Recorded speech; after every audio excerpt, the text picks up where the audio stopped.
if you'd like notifications whenever I have new uploads. So in South Carolina, we've all heard this story by now. I'm sure if you haven't, it's not a good one. So we are going to be talking about Faye Swetlik. So it is Monday evening, February 10th, 2020. Selena Collins is standing at the bus stop waiting on Faye Marie Swetlik to get off the bus. There are 3 other students that get off at the stop.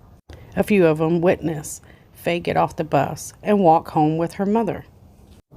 After Faye returns home, she goes outside to play for a period of time. But after some time passes by, approximately an hour or so, Selena realizes her daughter isn't outside. She panics and starts to look for her. She realizes at some point that she cannot find her and that something is wrong. Approximately around 5 p.m. that evening, she calls 911. 88 Nigeria. Langston County 911, what's the address of your emergency? 16 Londonderry Square. I need to report a missing child. Alright, repeat that address for verification. 16 Londonderry Square, Casey, South Carolina. Alright, and tell me exactly what's happening. I can't. We can't find my daughter. She was playing outside. I know I can't find her. Okay, how old is she? She is 6. She's going to be 7 in June. Alright. I'm going to stay on the line with you, but I'm going to get KCPD on the line too, but I'm going to stay on the line, so don't hang up, okay? Okay.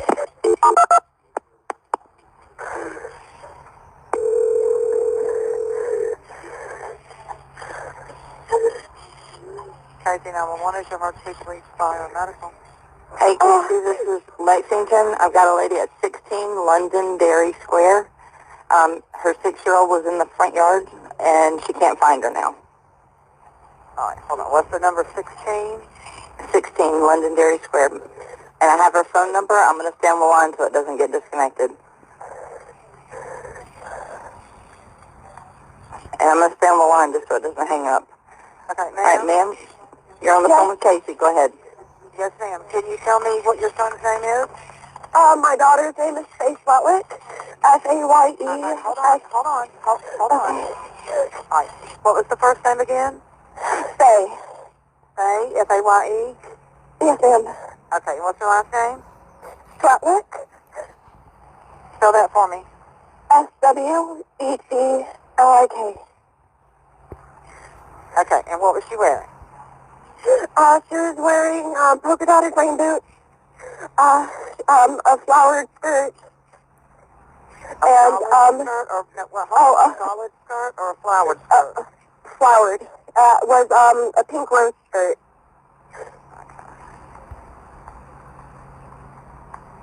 Okay. And a black kind of shirt. A black T-shirt that has a neon design on it. And how long has she been gone? Last I saw her probably about an hour ago. How tall is she?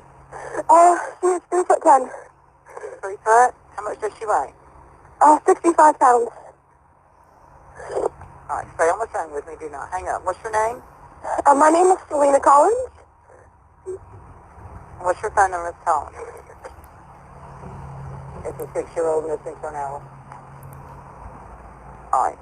You last saw her in the front yard. You didn't see which way she went or anything like that? No, she was just right in front of my front porch. Okay. Does she have a husband? No. Alright. Have you possibly, have you walked around and tried to locate her? Yes, ma'am. Okay. Here's what I want you to do. I want you to stay in your yard, okay? Because we have a unit out that has a dog in case we need to try to track her, okay? Okay. So we don't need you walking. If you can just kind of stay close to the last place she was. Hold on just a second.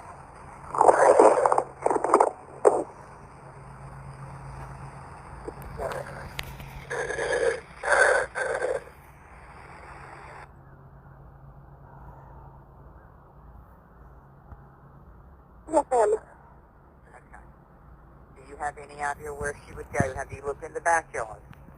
Yes, ma'am. I'm sorry? Yes, ma'am.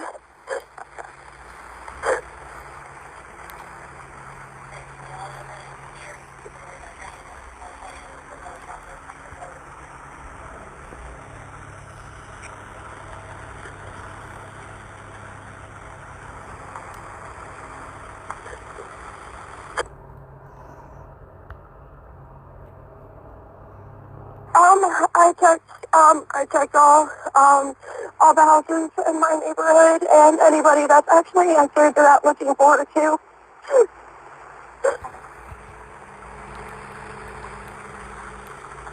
Did she have a dog or anything with her? No.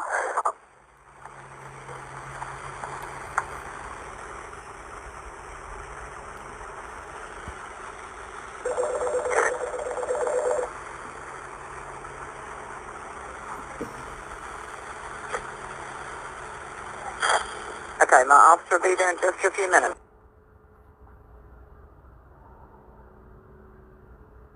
I'm okay. And Casey, I'm still here. Do you need anything from us? No, I don't need y'all. Thank you so much. Okay. All right. Thank you. I'm just afraid if I hang up, it's going to disconnect. That's all. That's okay. Miss Faye, if she hangs up and you disconnect and you need us back, you dial 911 again, okay? Okay, thank you. All right. If she happens to come up on the front porch before we get there. Okay, will do. All right. They'll be there shortly. Okay, thank you. All right. You're welcome. Bye-bye. She was a very panicked mother, as any mother would be in this case. She had her friends out there looking. The police told her, you know, try not to move around too much. We have people coming out. We're bringing out scent dogs. And then the police eventually arrived at her home shortly after this. So police investigated. They searched for the little girl. They talked with the parents. They talked with the family. They talked with neighbors. And on some cases, they went back several times to some of those homes in the area. It isn't long. The police have collected a lot of information on Faye, and they actually start putting out missing persons brochures and everything all over the place, putting her picture on the media, and her family started to kind of speak out. They were reaching out to people to try to help them find their missing daughter. The family said that Faye loved to collect rocks, play outside, take selfies, and mostly loved to take selfies with her family and friends. She was fun, bubbly, loves to color, and always had a smile on her face. And one of their family friends said that she had the prettiest blue eyes you ever seen. Most of all, she had a smile that would melt your heart. So Monday goes by, Tuesday goes by. They really don't have any more information of where Faye might be, but they have over 250 officers, volunteers, etc. searching the area for Faye. They did this for 3 days. They continued to knock at every door in that neighborhood. Police were persistent. They weren't giving up, and they were determined that they were going to find something that would lead them to answers to where Faye might be. They ended up sealing off the entrance to the neighborhood. They wouldn't let people in there unless they lived there or they were there for business, such as, you know, postal workers, etc. The police told the community, you know, we're sorry about this. We're sorry we're holding you up from getting to work on time, but we are trying to do our job best we can. Investigators said, we went in there and turned their lives upside down. We made them late for work. We searched their homes. We invaded their privacy, said Antley. But we did it for a reason, and we had a goal. So the town that this is happening in, they are guesstimating that there's about 13,000 people in the area. It's just west of Columbia. And when Faye went missing, there were several vigils that were held in the area. And it was just very devastating to this community because, you know, this is still a lot of locals in this area. So they're very a pretty tight-knit community, I'd say. It appears to be that way. And, you know, a lot of places aren't like that anymore. People move away and And so you have a lot of people that's not from the area living there. But here it seems to be a huge group of locals. So it wasn't just investigators that were knocking on doors. They had helicopters, the FBI, all searching for this young 6-year-old.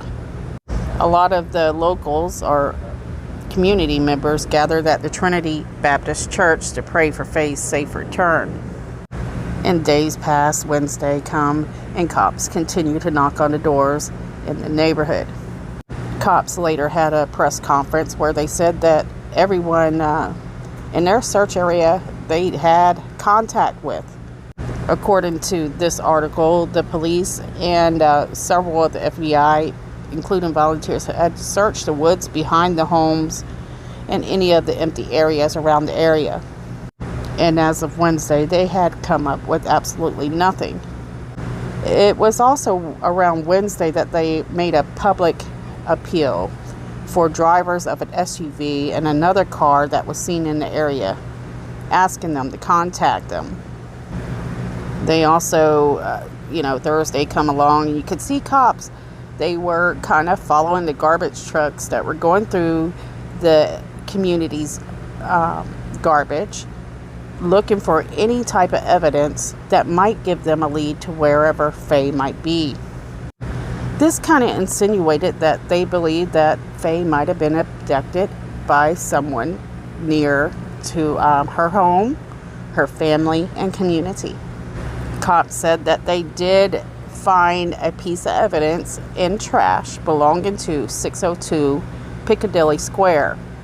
That is the home of Cody Scott Taylor, a 30-year-old who lives in that apartment.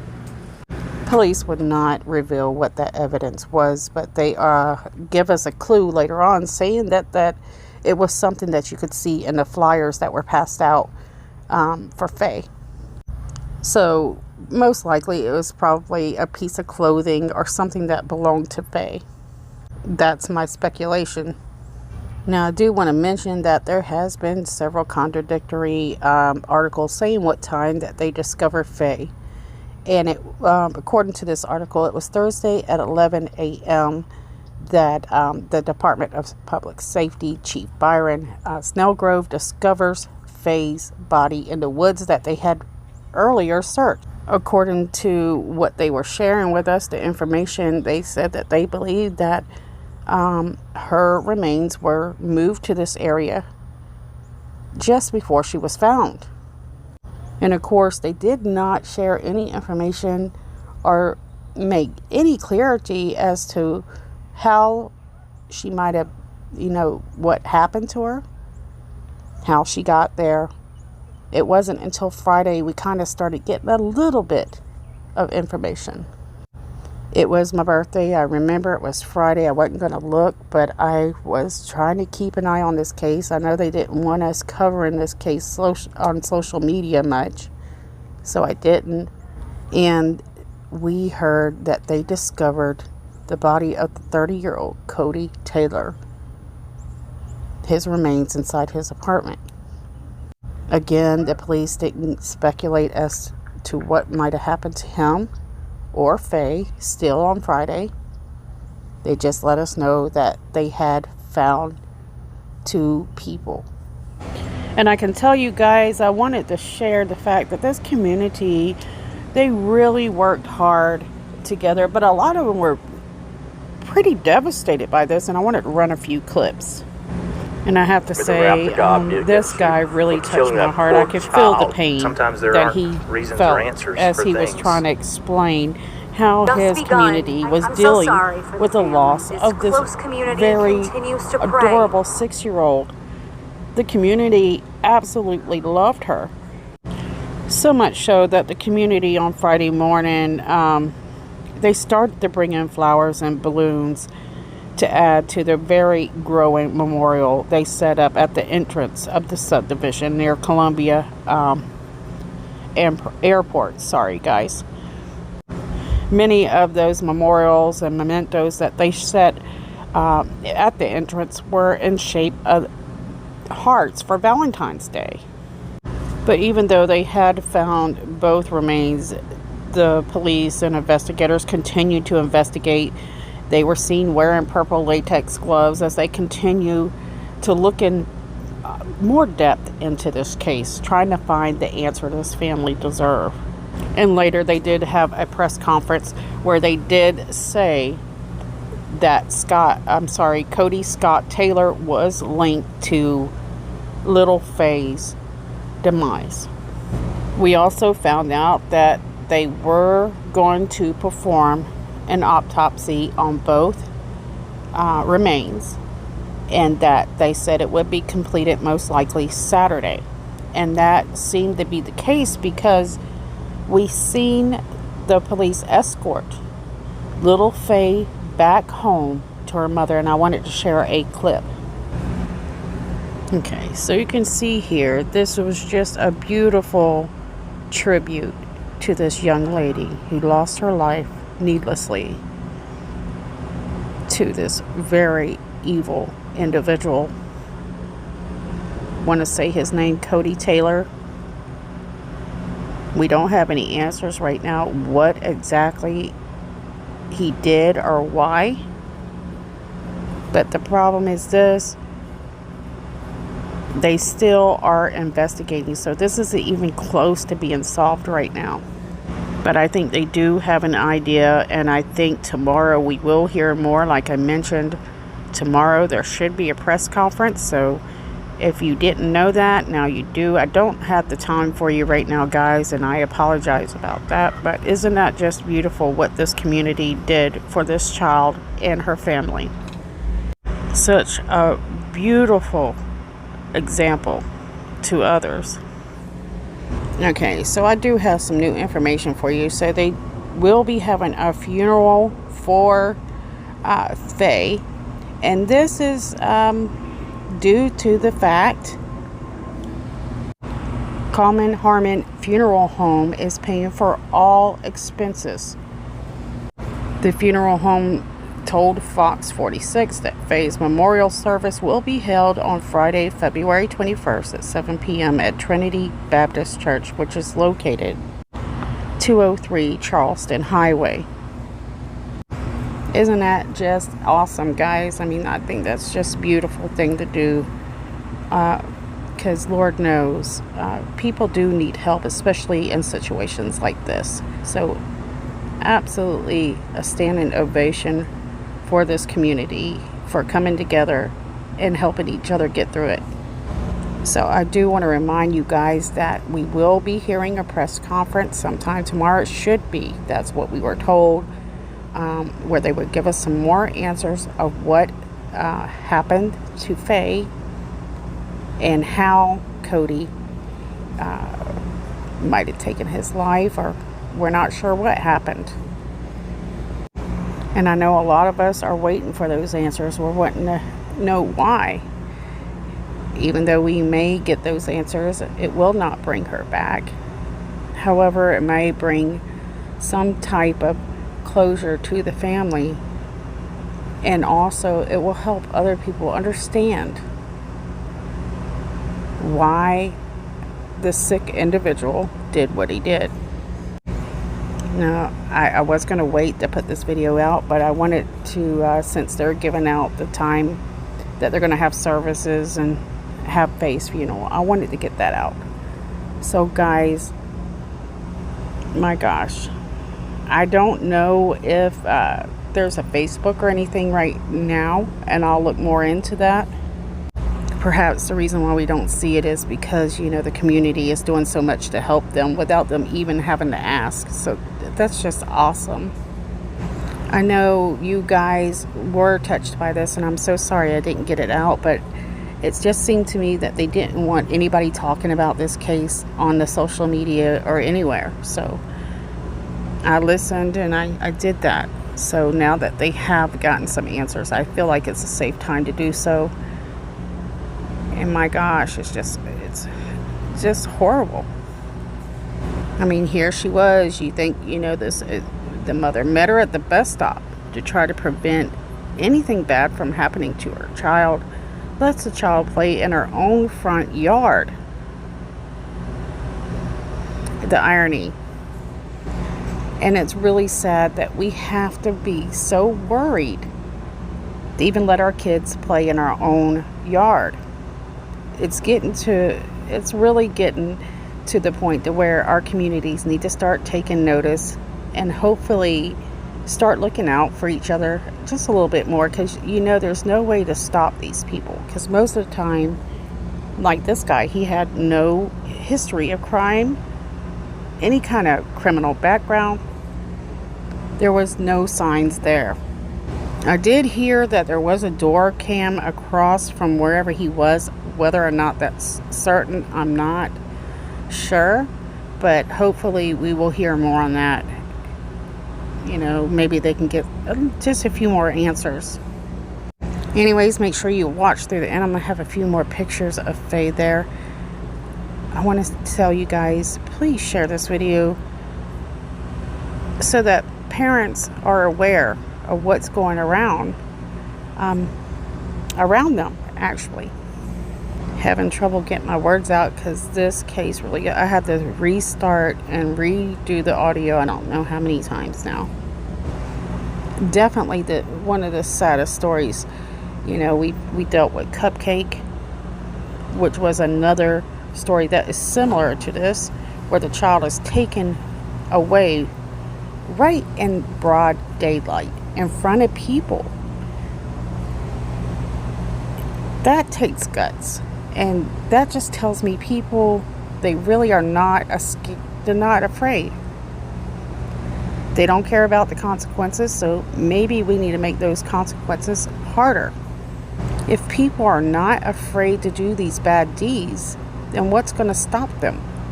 Nothing. But nobody can make changes for us. It's up to us to make changes within our community and to start paying attention and just to start caring. So guys, that's one of the reasons I run this channel. I'm gonna go ahead and close it because there's a few things I need to get done today. I really pushed hard to get this out. I did get a new phone, yay, and this is going to be the first video on that phone. I think it's cleaner, actually. It does a little bit better job. But guys, we appreciate you guys sharing these videos and being here for all these people who need you. You are the best. I love you guys, and I'll see you guys soon.